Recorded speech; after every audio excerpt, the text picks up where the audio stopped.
Hello, welcome to Together We Feel. It's a come as you are conversation here on the Embracing Layers Network today. I've got two friends here with me. They've been with me in the past as guests. They've been with me on panels, but they haven't been together before.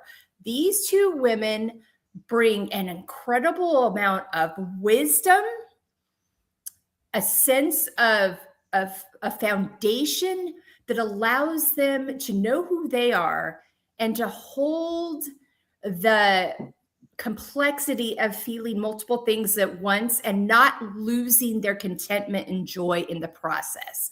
They because they have done the work on themselves, they are curious by nature. They're able to hold all of it in a really beautiful, thoughtful way. I learn from them every time I talk to them. And I'm so thankful to have Lisa McCourt and Tara May Temple joining me today on this Come As You Are. They are not in blizzard conditions in New York. To all of our friends in New York and Boston and Philly, up and down, hang on. I know it's messy there right now. Happy nor'easter. I've been through 2 nor'easters myself when I lived in New York. I get it. Stay warm, stay safe, and hopefully this gives you something to do today. And hopefully you have internet and power to do so.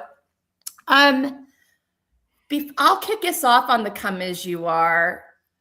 Today is post-Olympics, the day after the Olympics. And it's always a traumatic day for me. I've told you guys, if you follow me on my socials, I love the Olympics. If you've been following my Instagram, it's massive postings about Olympic stories and all the things. And so, yes, I do love the Olympics. They bring me great joy.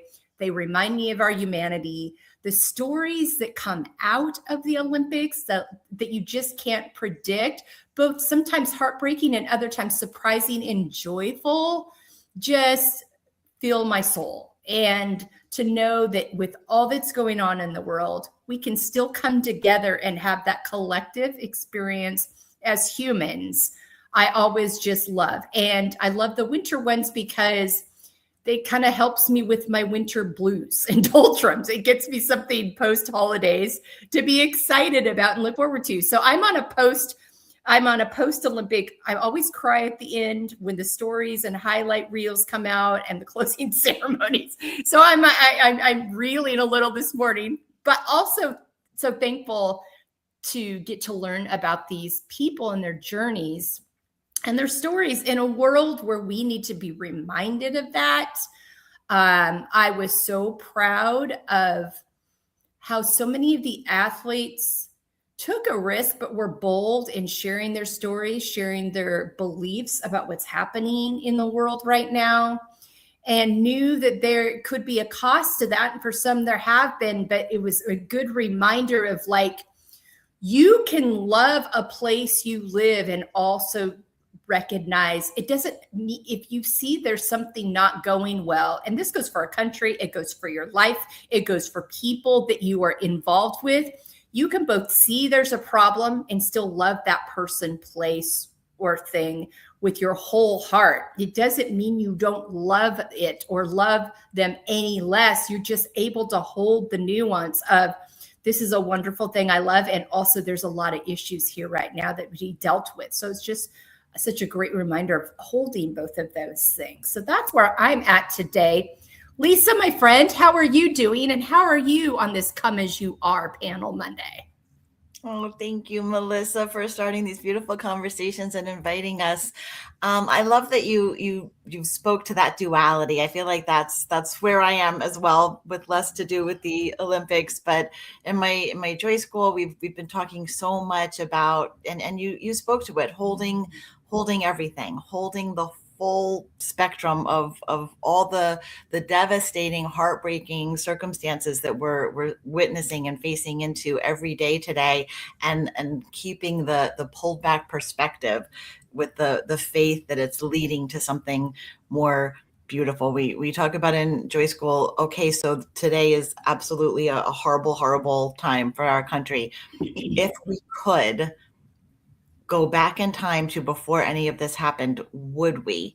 And to me, that's the question, because if it's a choice between how things were then versus how they are now, well, duh, we'd rather it be how it was then. But if we believe that all of this is a massive cleansing, a massive reorganization, a massive deconstruct in order for something new to be constructed, would we really go back, or is it just like about holding that vision and keeping on pushing through to that new beautiful next thing that's going to surface?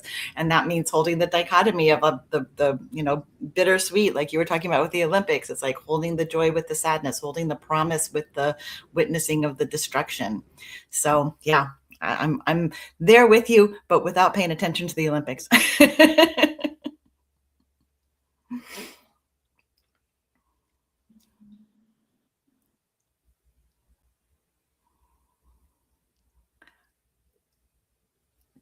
Tara, it looks like you and I are live, and I think Melissa might not be actually connected right now. Tell us about where you are today, Tara.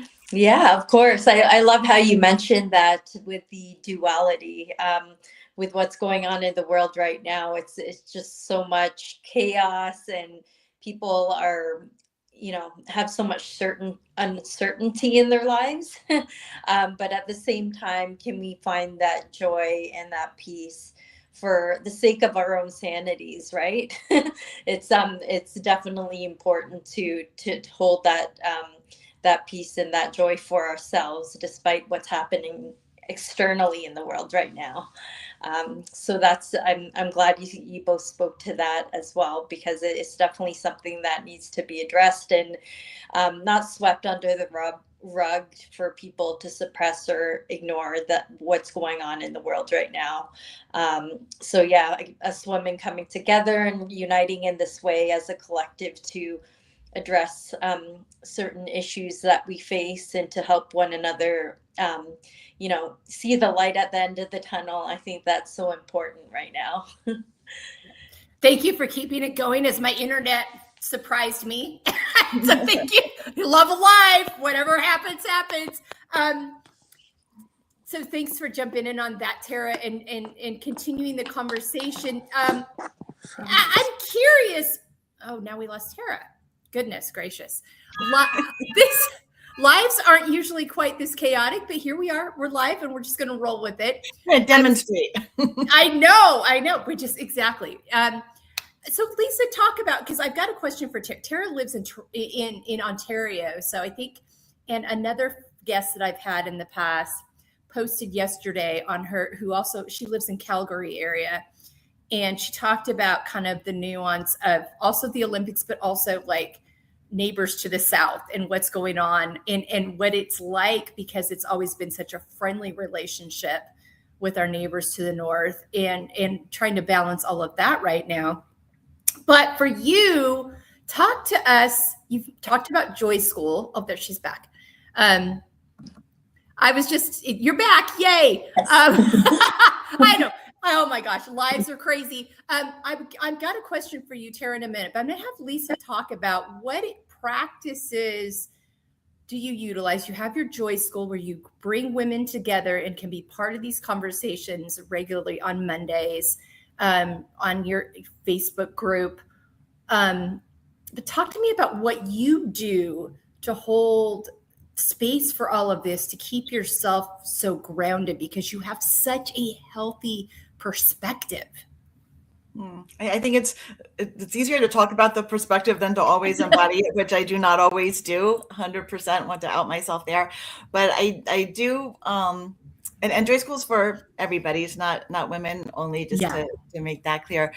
But what we have always done is just myriad practices for aligning with our soul self. The recognition that every one of us is here as both this human creature with all these foibles and accumulated traumas and responses, and the recognition that exists along with our soul self, and just really mindfulness practices, meditation practices. I do a lot with vocal toning, with moving energy vocally, in combination with EFT and theta healing. I've got like array of certifications that we just kind of combine into a beautiful vocal toning practice as one thing that we can do.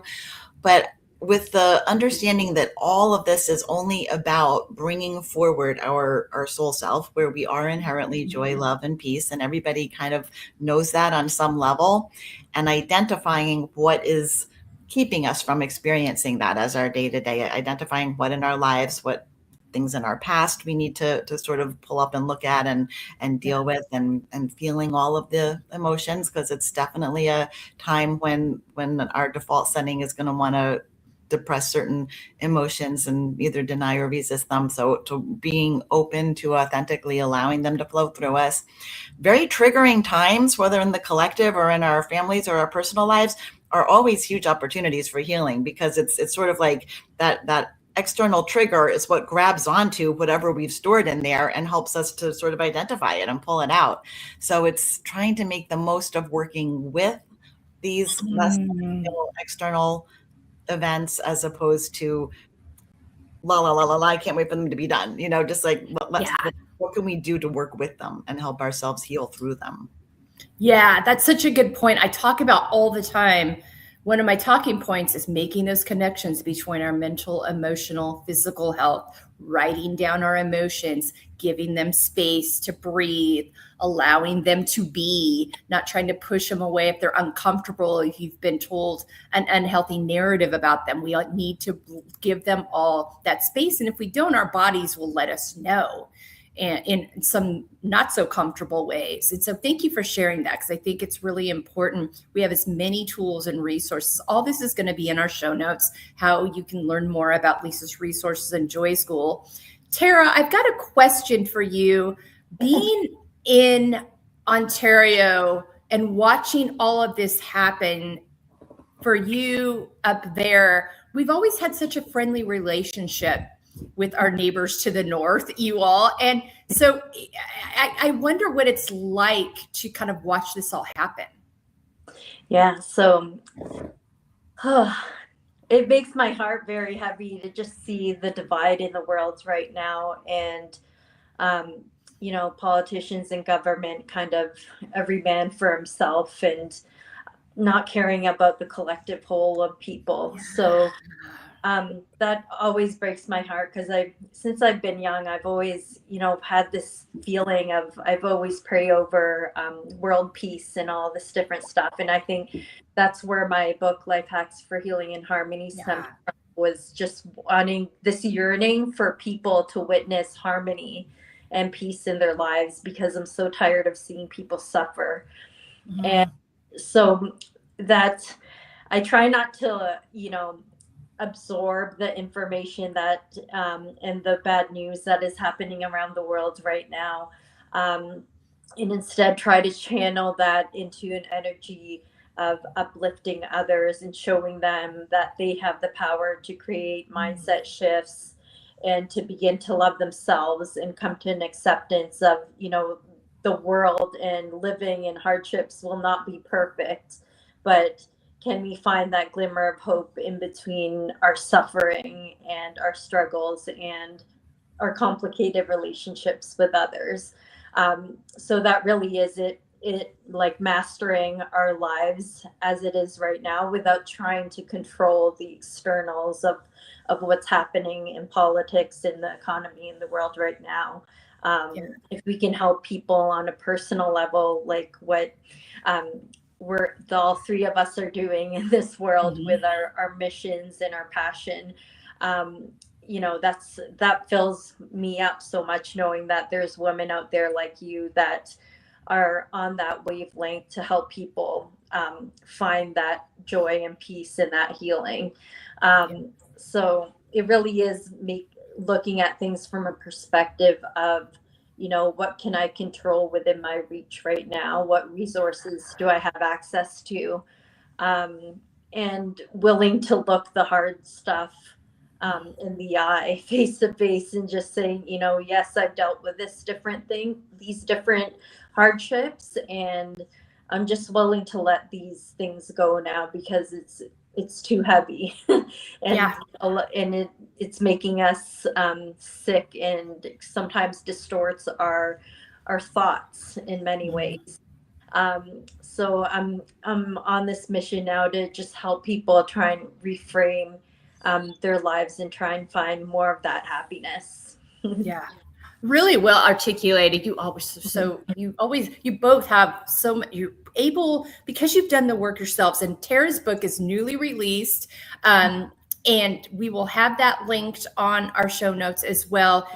There it is. Oh, sweet. Good. Nicely done. It's ready to go. What I love is we all three have these resources. I mean, I talk about embracing your layers. My PDF will be linked as well. That has you ask these key questions, but you both said something so important. It starts with us. And this is going to sound really simplistic, but I truly believe that every human would slow down and take the time to do that work on themselves, to truly embrace their layers, to get curious about where these shame issues, fear issues are what they're embedded in, unlearning the truths, untruths, and the stigmas and narratives we've been taught, and relearning what is actually true for us, and getting really curious about what does alignment look like for me, and knowing that we're valuable and worthy of doing that. So starting that work with, embracing your layers and really getting curious rather than judgmental, asking yourself about what nourishes you, identifying yourself by who you are, not what you do, and making sure your life is aligned with those things that fill you up, those things that align with you, that you are thinking about, how do I want to feel? I say 6 months when I'm talking to people, but it can be tomorrow, the next year, whatever it is. And what am I doing, engaging in, practicing to make that a reality, knowing that we're all responsible for our own happiness. We're worth that. We need to be prioritizing that and asking ourselves these questions. We all have resources to help with that, but I truly believe if each human could do that, we would lead and guide and live and treat each other from such a different place than this very wounded, very complex, many times hurtful for many, only helpful to some. Because when you all do that work and you're coming from that healed place, you genuinely know your worth, and therefore you understand the person sitting across from you's worth. And you want something that's well for all of us. And you're curious. I keep going back to curious rather than judgmental. I say that all the time on my platform. That was a key turning point for me in my own journey. And now I have to really work to apply it to others. And let me tell you, it's a struggle. Lisa and I were having this conversation before we got on. I really struggle when I see, people advocating for things that aren't only not healthy for them as a collective, but also for the greater good. And it's like, why are you doing that? What is your story that has led you down this road? And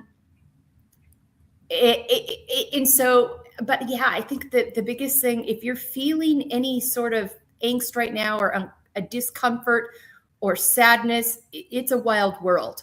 We all have resources here.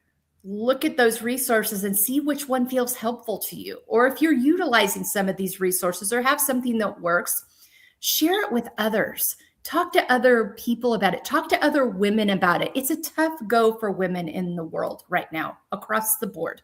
It's been a tough go for women in the world pretty much since we were created. There has been this imbalance, unfortunately, that I don't believe was ever meant to be. But has come to be. And so, continuing to not get discouraged. But Tara said something so important. We each do the thing we can do, because a friend of mine and I were talking the other day, and we were going back and forth, and she had shared some things that were happening locally in a place I used to live.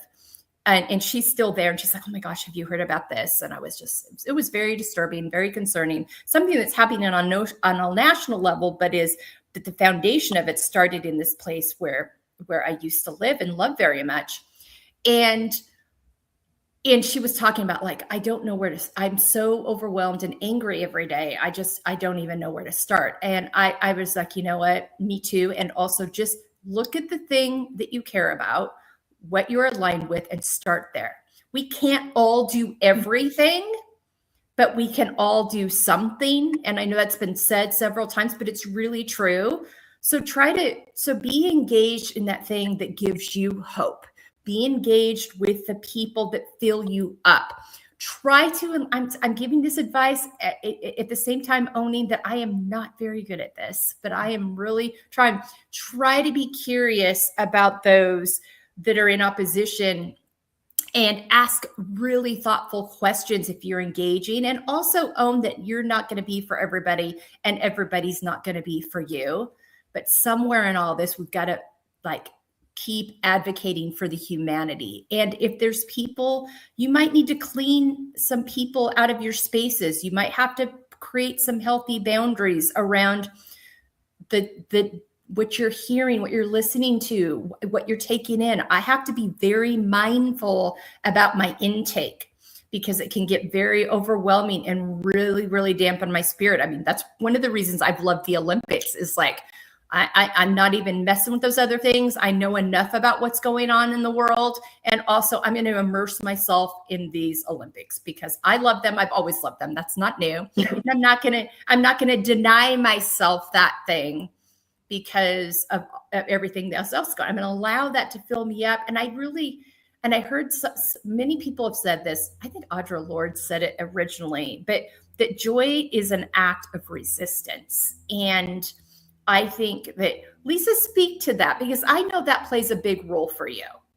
100%. And just to pull out a few of the things that you've been articulating so beautifully, yes, we're going to feel anger when we see injustice. That's natural. That's human. That's, and there are so many spiritual teachings about anger that can make us almost feel bad about our anger, but when we really understand what it is that we passionately love the victims of the injustice, whatever area. There are so many areas to choose from with that.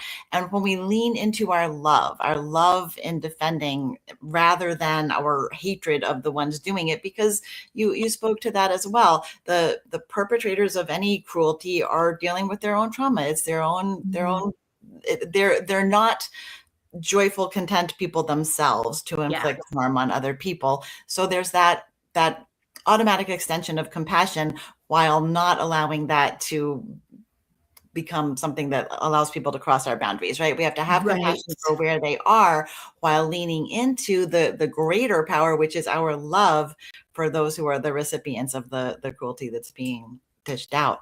So yeah, I think just keeping aware.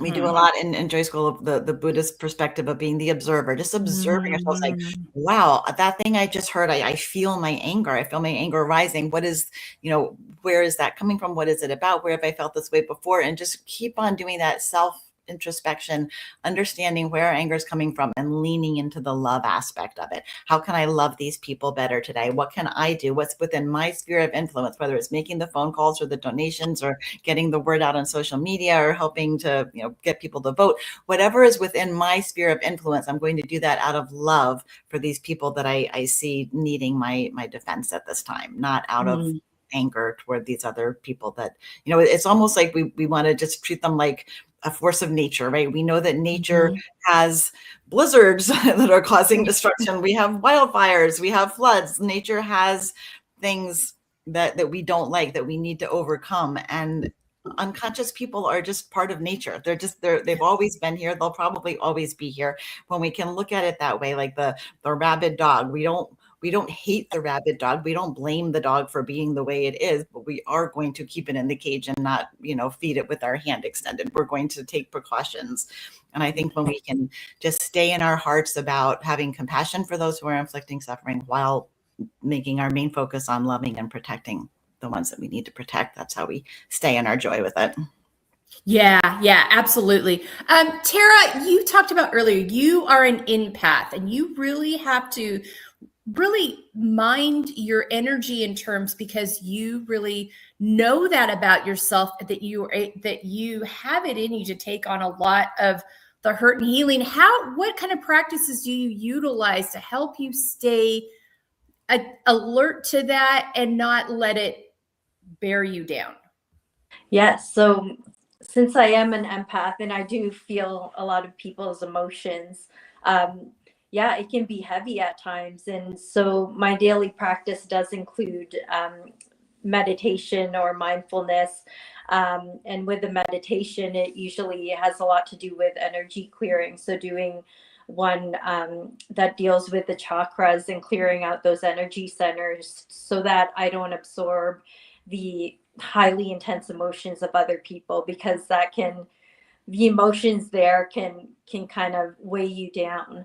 So no matter how busy the day gets, I always end my day with a guided meditation, and then another one as well, so that people who are other people who are empaths, or just people who are wanting more peace in their lives, is when you're going for a walk, I like to use that mindfulness practice that is deeply embedded in that what you spoke about, Lisa, the Buddhism practice of just like honoring that emotion that you're feeling and naming it. And one of the practices I do while I walk is I say, may I be happy, may I be healthy, and may I be free from suffering. And then at the same time, just notice all the senses of the birds chirping, the beautiful trees, and not right now though, it's winter. They're all bare branches, but just noticing the beauty around you and seeing what creatures are walking by you while you walk. But I feel like these mindfulness practices and meditation really just is grounding enough to take you out of that spiral of suffering, because I know that people that do suffer with emotions and are feeling other people's emotions, you can really feel that ache in your body in different ways. Yeah. So kind of disciplining your mind and getting in that daily habit of the mindfulness is a way to get out of your own mind space. Yeah. Yes. Yeah. Yeah, so good. I think it's, for me, I know I need to move my body every day. That is something. I need to get my water. I need to move my body. When I wake up in the morning, I walk outside. I look at the sun or the sky if it's out, and just kind of let my system know it's time to wake up. And then I also I pay attention to the cues of my body. Okay, I'm seizing up a little bit. I'm getting a little tight. It's time to get up and walk around. Yeah, this weekend I had some things going on where I just grabbed my journal and got it out of my head.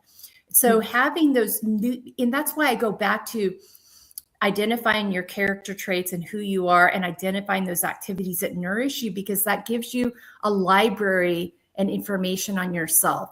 So you're informed on what you need. And sometimes they can be quick grabs, and other times there might be something more longer, a little more sustaining. For me, the ocean and the mountains are very refreshing to me. I don't live in them, but I'm a couple hours away from each. So I'm mindful that every so often, a trip over there is really helpful to my soul. Getting in my car. We did this last weekend on Valentine's weekend.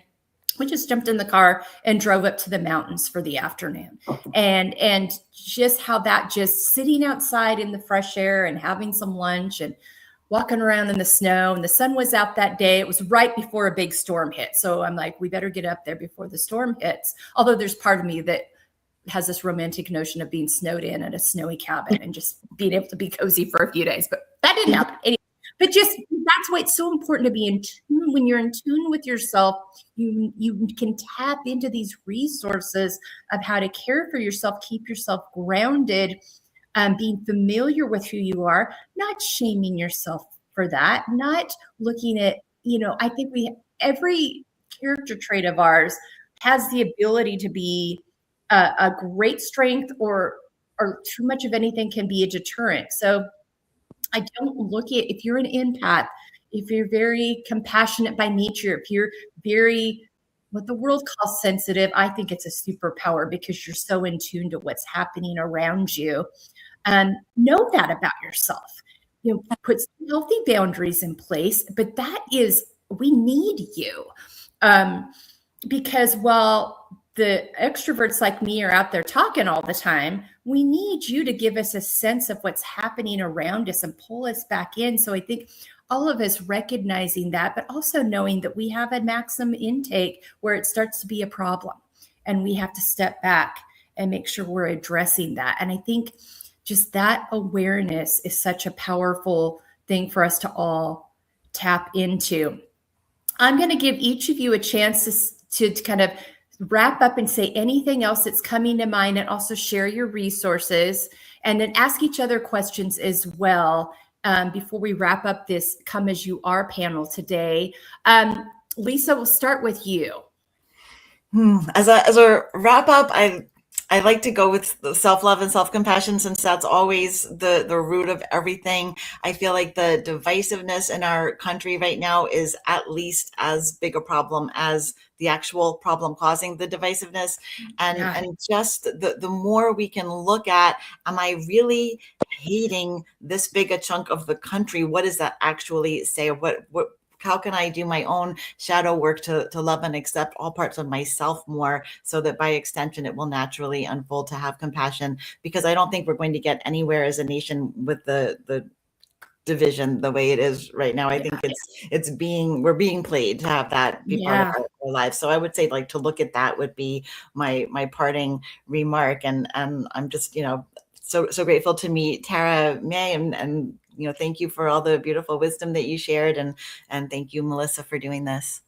Absolutely. And Lisa, where can people find out more about all that you offer? I offer a couple of interrelated things at lisamccourt.com, myname.com. I do ceremonies, I do retreats and workshops, and I have an ongoing online joy school. Okay, great. Thank you. Tara, how about you?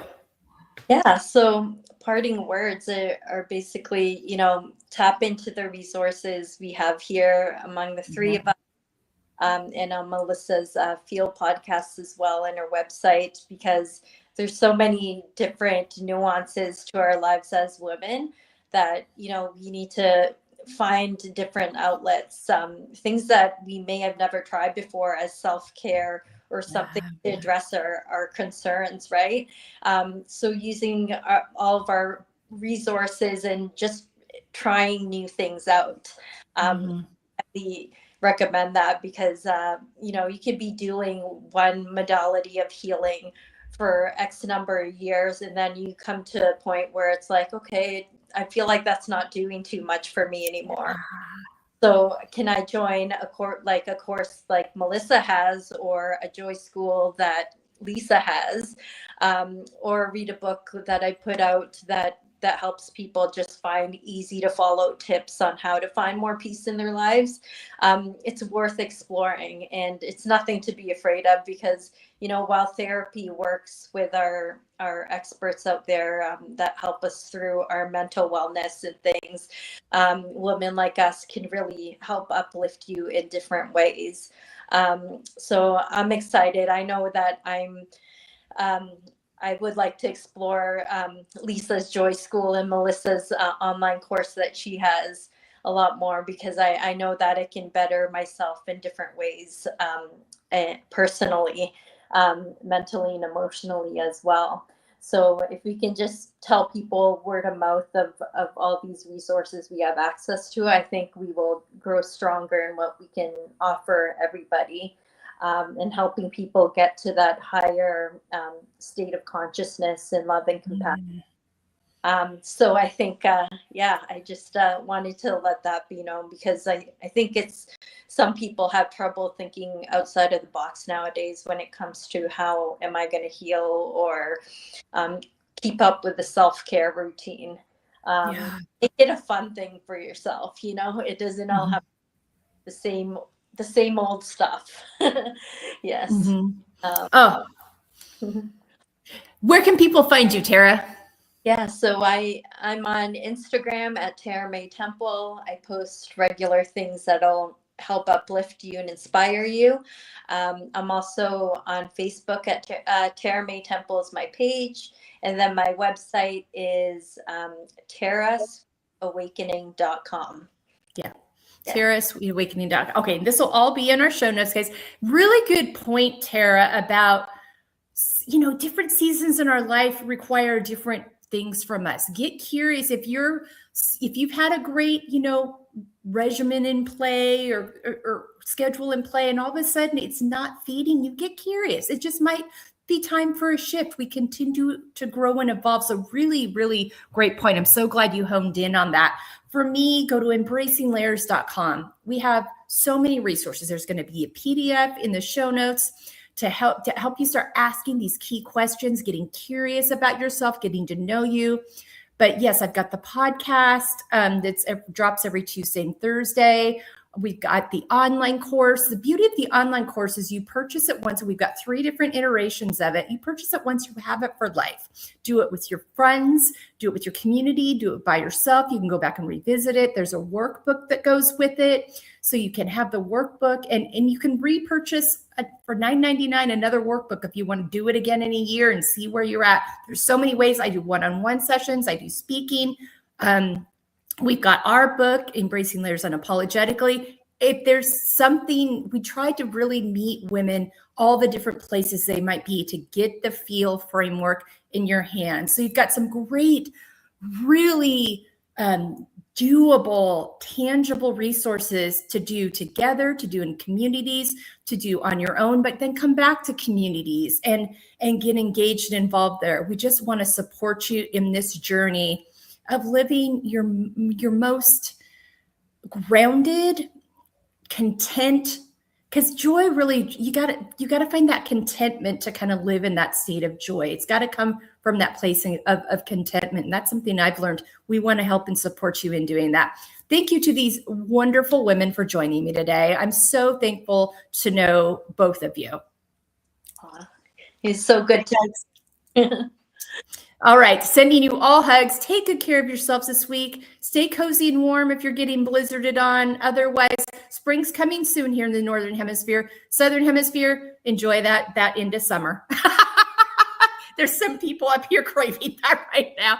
Take good care. Thanks for joining us on Together We Feel, and we'll see you next time. I'm going to be with you Wednesday next week instead of Monday, because my husband and I are going to spring training. We're going to celebrate his birthday at spring training. He's a big baseball fan, so we're going to head that way, have a little joy ourselves, fill our cups that way. So I'll be back with you on Wednesday of next week. I believe that's March 4th. So yeah, we'll be back with you then. Take good care and have a great week.